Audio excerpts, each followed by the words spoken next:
Hold on to your sonic screwdrivers, Wolvians, because the latest episode of Doctor Who just gave us a masterclass in why the Doctor's dark side is so crucial to his character. Titled Lucky Day, this episode delivered a moment so chilling and so powerful that it's already been talked about as a series high point. Forget the fun-loving, carefree Doctor we've come to know.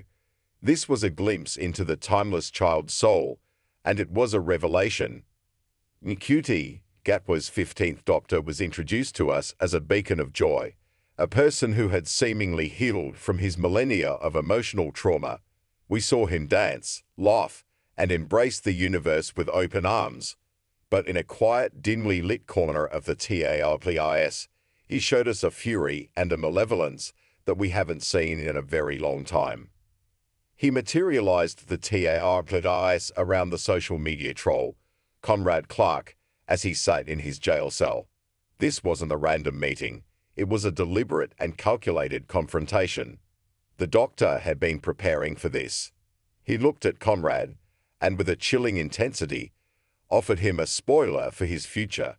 You die in a prison cell, boiling in anger and poison until your heart packs in at age 49. It was a horrifying vision, not from a villain, but from the hero of the story.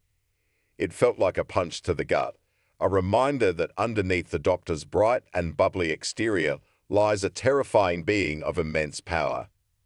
This moment reminded me of another iconic scene from the show's long history, the Seventh Doctor's speech to the last remaining Dalek in the 1988 serial, Remembrance of the Daleks.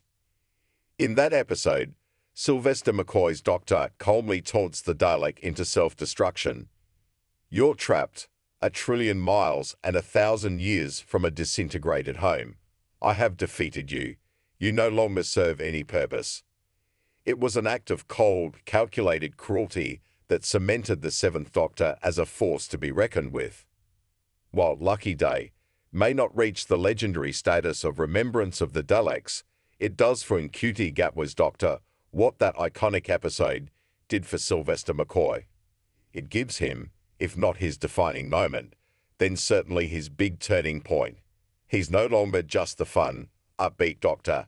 He is now a figure with a terrifying capacity for vengeance. The 15th Doctor's final scene in Lucky Day was more than just a speech. It was a declaration. It's a moment that could define this Doctor for years to come. Gatwa looked assured and all-powerful, commanding the screen as he taunted Conrad, telling him he was alone and unloved. The world carries on. The world gets better. You aren't even a footnote, just ashes on the wind. This was the Doctor at his most confrontational, his most enraged. It was enough to shock you and make you wonder if he had stepped over the line. But that's the beauty of it. The Doctor isn't a perfect hero, and that's what makes him so compelling. The two sides of the Doctor. Casual viewers might see the Doctor as just a space hero who travels with a companion and fights aliens. But if you look closer, you'll see something more. The deeper you delve into the show's history, the more layers you find. The many incarnations of this Time Lord revealed different facets of his personality, from the clownish Second Doctor to the bohemian Fourth Doctor.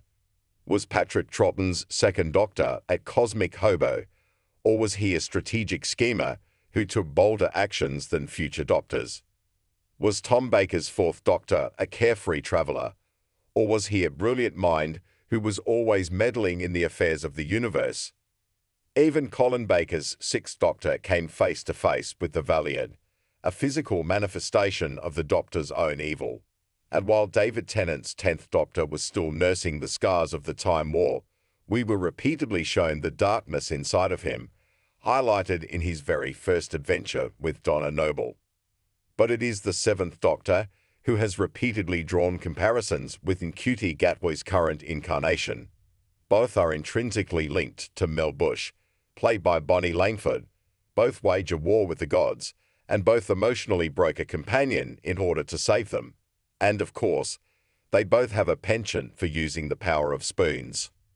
The Doctor has always been a character of contradictions.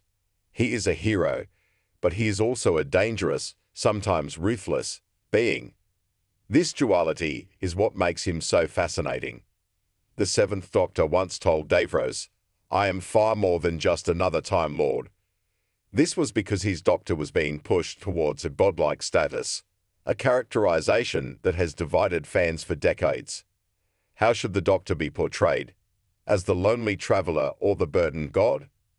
While a godlike interpretation of the Doctor can be polarizing, it was this darker side of his personality that paved the way for the show's future.